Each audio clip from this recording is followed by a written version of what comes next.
ವಾರ್ತೆಯ ಮುಖ್ಯಾಂಶಗಳು. ದರೆ ಕುಸಿತವಾಗಿರುವ ಗಣೇಶ್ ನಗರಕ್ಕೆ ಖುದ್ದಾಗಿ ಭೇಟಿ ನೀಡಿ ಸಮಸ್ಯೆ ಆಲಿಸಿದ ಎಸಿ ಕುಮಾರಿ ಕಾವ್ಯರಾಣಿ.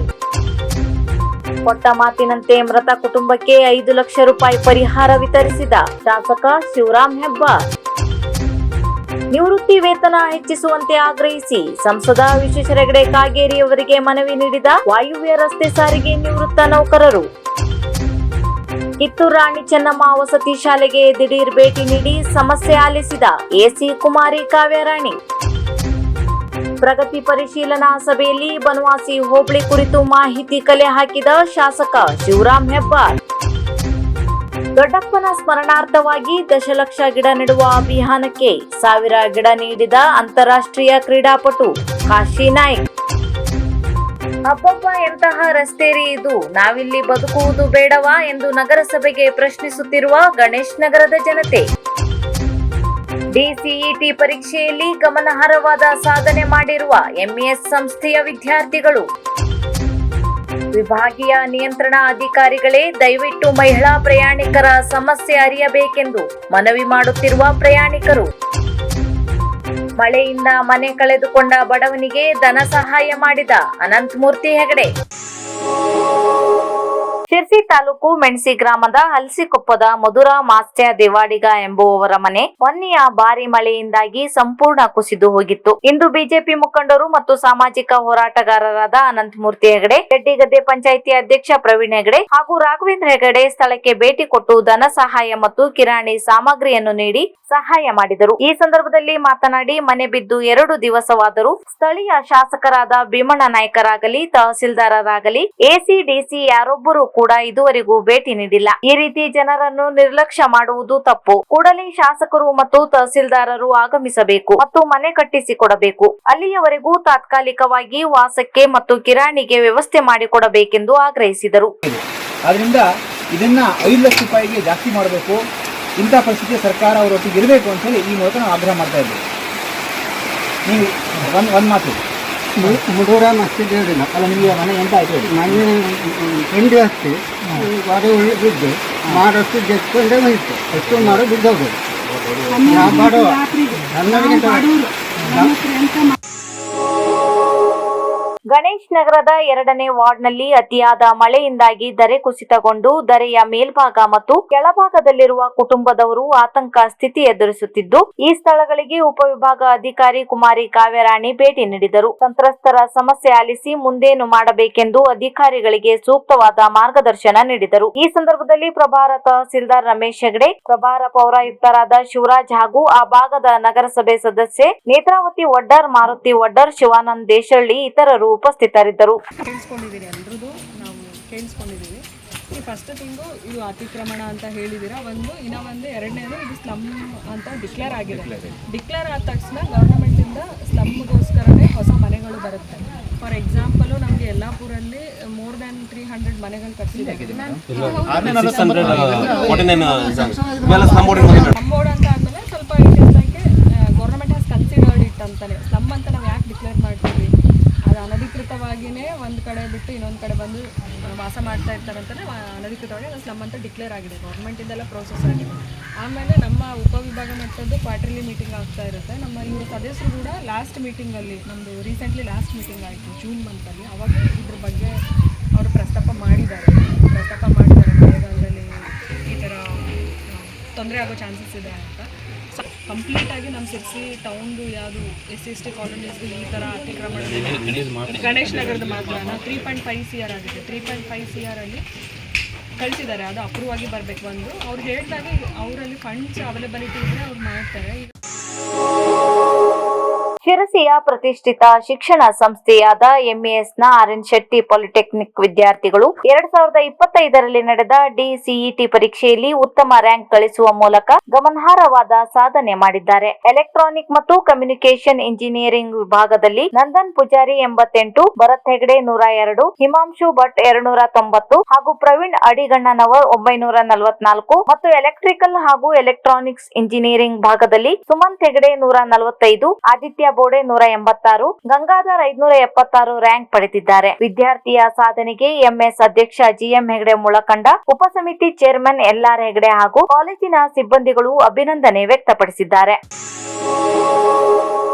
ಇಪಿಎಸ್ 95ರ ಪೆನ್ಷನ್ ಸ್ಕೀಮ್ ಅಡಿಯಲ್ಲಿ ಬರುವಂತಹ ಖಾಸಗಿ ಕಂಪನಿ, ಕಾರ್ಪೊರೇಷನ್, ಸಹಕಾರಿ ಸೊಸೈಟಿ ಹೀಗೆ ಅನೇಕ ಕಂಪನಿಗಳಲ್ಲಿ ನಿವೃತ್ತರಾದ ನೌಕರರು ನಿವೃತ್ತಿ ವೇತನವನ್ನು 1,000 ರೂಪಾಯಿನಿಂದ 1,500 ರೂಪಾಯಿ ವೇತನ ಪಡೆಯುತ್ತಿದ್ದು, ಇದರಿಂದ ನಮ್ಮ ಜೀವನ ನಿರ್ವಹಣೆ ಹಾಗೂ ಔಷಧೋಪಚಾರಕ್ಕೆ ಸಾಕಾಗುತ್ತಿಲ್ಲ. ಆದ್ದರಿಂದ ಈ ನಿವೃತ್ತಿ ವೇತನವನ್ನು ಕನಿಷ್ಠ 7,500 ರೂಪಾಯಿಗೆ ಹೆಚ್ಚಿಸುವಂತೆ ಕೇಂದ್ರ ಸಚಿವರಲ್ಲಿ ಧ್ವನಿ ಎತ್ತಬೇಕೆಂದು ಸಂಸದ ವಿಶ್ವೇಶ್ವರ ಹೆಗಡೆ ಕಾಗೇರಿ ಅವರಿಗೆ ಒತ್ತಾಯಿಸಿ ವಾಯುವ್ಯ ಕರ್ನಾಟಕ ರಸ್ತೆ ಸಾರಿಗೆ ಸಂಸ್ಥೆ ನಿವೃತ್ತ ನೌಕರರ ಸಂಘದಿಂದ ಮನವಿ ನೀಡಲಾಯಿತು.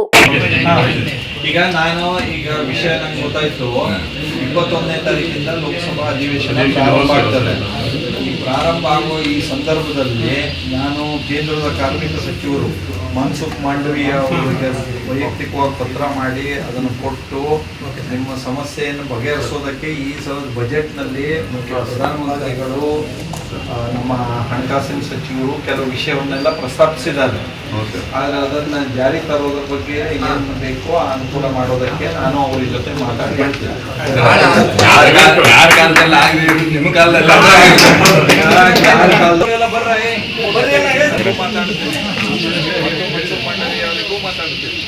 ಶೋಭಾ ಕರಂದ್ಲಾಜೆ ಅವರು ಈಗಾಗಲೇ ಮಾತಾಡಿದ್ದಾರೆ.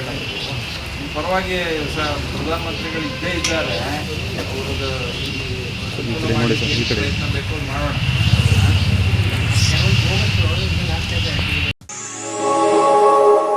ಶಾಸಕರಾದ ಶಿವರಾಮ್ ಹೆಬ್ಬಾರ್ ಅವರು ಇಂದು ನಗರದ ತಹಸೀಲ್ದಾರ್ ಕಚೇರಿಯ ಸಭಾಂಗಣದಲ್ಲಿ ಬನವಾಸಿ ಹೋಬಳಿ ವ್ಯಾಪ್ತಿಯ ಪ್ರಗತಿ ಪರಿಶೀಲನಾ ಸಭೆ ನಡೆಸಿದರು. ಸಭೆಯಲ್ಲಿ ಶಾಸಕರು ವಿವಿಧ ಇಲಾಖೆಗಳ ಅಧಿಕಾರಿಗಳಿಂದ ಬನವಾಸಿ ಹೋಬಳಿಯಲ್ಲಿ ನಡೆಯುತ್ತಿರುವ ವಿವಿಧ ಅಭಿವೃದ್ಧಿ ಕಾಮಗಾರಿಗಳ ಪ್ರಗತಿಯ ಕುರಿತು ವಿವರವಾದ ಮಾಹಿತಿಯನ್ನು ಪಡೆದುಕೊಂಡರು. ಪ್ರತಿ ಯೋಜನೆಯ ನಿರ್ವಹಣೆ, ಸ್ಥಿತಿಗತಿ ಮತ್ತು ಪೂರ್ಣಗೊಳಿಸುವ ಅವಧಿ ಕುರಿತು ಸ್ಪಷ್ಟನೆ ನೀಡುವಂತೆ ಅಧಿಕಾರಿಗಳಿಗೆ ಸೂಚನೆ ನೀಡಿದರು. ಇತ್ತೀಚೆಗೆ ಸುರಿದ ಭಾರಿ ಮಳೆಯಿಂದಾಗಿ ಉಂಟಾಗಬಹುದಾದ ಯಾವುದೇ ಅಹಿತಕರ ಪರಿಸ್ಥಿತಿಗಳನ್ನು ತಪ್ಪಿಸಿಕೊಳ್ಳುವ ನಿಟ್ಟಿನಲ್ಲಿ ಮುಂಜಾಗೃತಾ ಕ್ರಮವನ್ನು ಕೈಗೊಳ್ಳುವಂತೆ ಸೂಚಿಸಿದರು. ಈ ಸಭೆಯಲ್ಲಿ ವಿವಿಧ ಇಲಾಖೆಯ ಅಧಿಕಾರಿಗಳು, ತಾಲೂಕು ಮತ್ತು ಹೋಬಳಿ ಮಟ್ಟದ ಅಧಿಕಾರಿಗಳು, ಬನವಾಸಿ ಹೋಬಳಿಯ ವಿವಿಧ ಗ್ರಾಮ ಪಂಚಾಯಿತಿಗಳ ಪ್ರತಿನಿಧಿಗಳು ಭಾಗವಹಿಸಿದರು.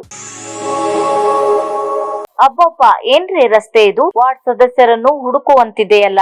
ಇಲ್ಲ, ಭತ್ತ ಬೆಳೆಯುವುದಾದರೆ ಕೆಸರು ಗದ್ದೆಯಾದಂತಹ ಈ ರಸ್ತೆಯನ್ನು ಗೇಣಿಗೆ ಕೊಡುವಂತಿದೆ. ಪೌರಾಯುಕ್ತರೇ, ದಯವಿಟ್ಟು ನೀವಾದರೂ ನೋಡಿ. ಒಮ್ಮೆ ಹತ್ತಿರದಿಂದಲ್ಲವಾದರೂ ದೂರದಿಂದಾದರೂ ನೋಡಿ. ಹೌದು, ಇದು ಗಣೇಶ್ ನಗರದ 1ನೇ ವಾರ್ಡಿಗೆ ಬರುವ ನಾಗೇಶ್ ಶೆಟ್ಟಿ ಕಾಲೋನಿಯಲ್ಲಿ ಬರುವ ರಸ್ತೆ ದುಸ್ಥಿತಿ. ಇಂತಹ ಒಂದು ರಸ್ತೆ ಬಹುಶಃ ಯಾವುದೇ ಗ್ರಾಮೀಣ ಭಾಗದಲ್ಲಿಯೂ ನೋಡಲು ಸಿಗದಂತಹ ರಸ್ತೆ. ಅಂತಹ ರಸ್ತೆಯನ್ನು ನಾವು ಶಿರಸಿಯಂತಹ ನಗರದಲ್ಲಿ ನೋಡುತ್ತಿದ್ದೇವೆ ಎಂದರೆ ಇದಕ್ಕೆ ದೇವರೇ ಗತಿ ಎಂದರೆ ತಪ್ಪೇ ಇಲ್ಲ. ಈ ರಸ್ತೆಯಲ್ಲಿ 14ಕ್ಕೂ ಹೆಚ್ಚಿನ ಮನೆಗಳಿದ್ದು ಯಾರೂ ಕೂಡ ಹೊರಗೆ ಬಾರದ ಪರಿಸ್ಥಿತಿ ಎದುರಾಗಿದೆ. ಇಲ್ಲಿ ಭಾರಿ ಗಾತ್ರದ ವಾಹನ ಸಂಚರಿಸಿ ರಸ್ತೆ ಹಾಳಾಗಿದೆ ಎನ್ನುವ ಮಾತು ಕೇಳಿ ಬಂದಿದೆ. ಹಾಗಾದರೆ ನಗರಸಭೆಯವರು ತಮ್ಮ ರಸ್ತೆ ಹಾಳು ಮಾಡಿದವರ ಮೇಲೆ ಏಕೆ ಕ್ರಮ ಜರುಗಿಸುತ್ತಿಲ್ಲ ಎನ್ನುವ ಪ್ರಶ್ನೆ ಎದುರಾಗಿದೆ. ಆದ್ದರಿಂದ ವಾರ್ಡ್ ಸದಸ್ಯರು ಕೂಡಲೇ ತಕ್ಕ ಮಟ್ಟಿಗೆ ನಡೆದುಕೊಂಡು ಹೋಗುವುದಕ್ಕಾದರೂ ರಸ್ತೆ ಸರಿಪಡಿಸಬೇಕೆಂದು ಆ ರಸ್ತೆಯ ನಿವಾಸಿಗರು ಕೈ ಮುಗಿದು ವಿನಂತಿ ಮಾಡಿದ್ದಾರೆ.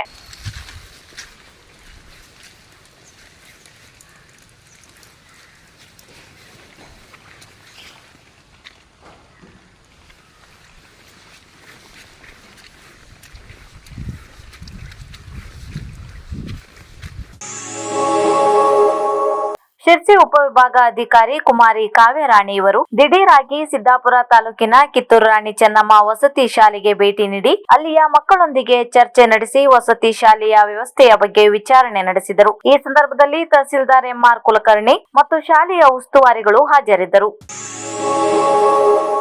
ಅಂತಾರಾಷ್ಟ್ರೀಯ ಜಾವ್ಲಿನ್ ಕ್ರೀಡಾಪಟು ಮತ್ತು ತರಬೇತುದಾರ ಕಾಶಿನಾಥ್ ನಾಯ್ಕ್ ಇವರು ತಮ್ಮ ದೊಡ್ಡಪ್ಪನಾದ ಬೆಂಗ್ಲೆ ಗ್ರಾಮದ ಜಟ್ಟಪ್ಪ ಹೊನ್ನಪ್ಪ ನಾಯ್ಕ್ ನೆನಪಿನಾರ್ಥವಾಗಿ ಅತಿಕ್ರಮಣ ಹೋರಾಟಗಾರರ ನಾಯಕ ರವೀಂದ್ರ ನಾಯ್ಕ್ ಅವರ 10 ಲಕ್ಷ ಗಿಡ ನೆಡುವ ಅಭಿಯಾನಕ್ಕೆ 1000 ಗಿಡಗಳನ್ನು ನೀಡಿರುವುದಾಗಿ ರವೀಂದ್ರ ನಾಯ್ಕ್ ತಿಳಿಸಿದ್ದಾರೆ.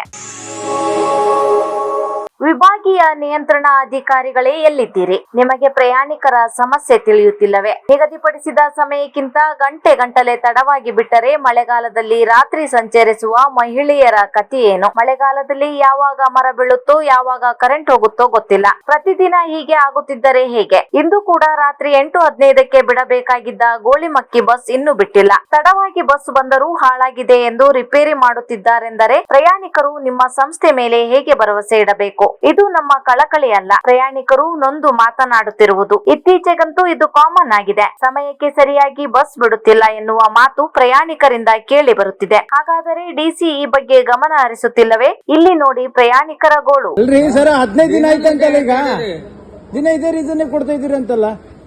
ಗಾಡಿಗಳದ್ದು ಸಮಸ್ಯೆಗಳಿದಾವೆ ಈಗ ಏನು ಬೇರೆ ಗಾಡಿ ಹಾಕ್ತಿರೋ ಏನ್ ಮಾಡ್ತಿರೋ? ಈಗ ಸ್ಟಾರ್ಟ್ ಆಗ್ತಾ ಇಲ್ಲ ಗಾಡಿ. ಸ್ಟಾರ್ಟ್ ಮಾಡೋದು ಆಗ್ತದೆ ಏನು? ಬ್ಯಾಟ್ರಿ ಇಲ್ಲ, ಟಾಬ್ಲೆಟ್ ಆಗ್ತದೆ, ಬ್ಯಾಟ್ರಿ ಕೆಪ್ತಾ ಇದ್ದ ಏನ ಮಾಡಿಸ್ತಾ. ಮತ್ತಿಘಟ್ಟ ಜಲಪಾತದಲ್ಲಿ ಆಕಸ್ಮಿಕವಾಗಿ ಜರಿದು ಬಿದ್ದು ಮೃತಪಟ್ಟ ಉಂಚಳ್ಳಿ ಗ್ರಾಮದ ಯುವಕ ಪವನ್ ಗಣಪತಿ ಜೋಗಿ ಅವರ ಮನೆಯವರಿಗೆ ಇತ್ತೀಚೆಗೆ ಶಾಸಕರಾದ ಶಿವರಾಮ್ ಹೆಬ್ಬಾರ್ ಅವರು ಭೇಟಿ ನೀಡಿ ಕುಟುಂಬಸ್ಥರಿಗೆ ಪರಿಹಾರ ಧನವನ್ನು ಒದಗಿಸುವ ಭರವಸೆಯನ್ನು ನೀಡಿದರು. ಶಾಸಕರು ಕೊಟ್ಟ ಮಾತಿನಂತೆ ಮೃತ ಯುವಕನ ಮನೆಗೆ ಪುನಃ ಭೇಟಿ ನೀಡಿ 5 ಲಕ್ಷ ರೂಪಾಯಿ ಮೊತ್ತದ ಪರಿಹಾರ ಧನದ ಚೆಕ್ ವಿತರಿಸಿ ಕುಟುಂಬದವರ ಜೊತೆ ಮಾತುಕತೆ ನಡೆಸಿ ಸಾಂತ್ವನ ಹೇಳಿದರು ಹಾಗೂ ಧೈರ್ಯ ತುಂಬಿದರು. ಈ ಸಂದರ್ಭದಲ್ಲಿ ಎಸಿ ಕುಮಾರಿ ಕಾವ್ಯರಾಣಿ, ಡಿವೈಎಸ್ಪಿ ಗೀತಾ ಪಾಟೀಲ್, ಬನವಾಸಿ ಬ್ಲಾಕ್ ಕಾಂಗ್ರೆಸ್ ಸಮಿತಿಯ ಅಧ್ಯಕ್ಷರಾದ ಗಣಪತಿ ನಾಯ್ಕ್ ಇತರರು ಉಪಸ್ಥಿತರಿದ್ದರು.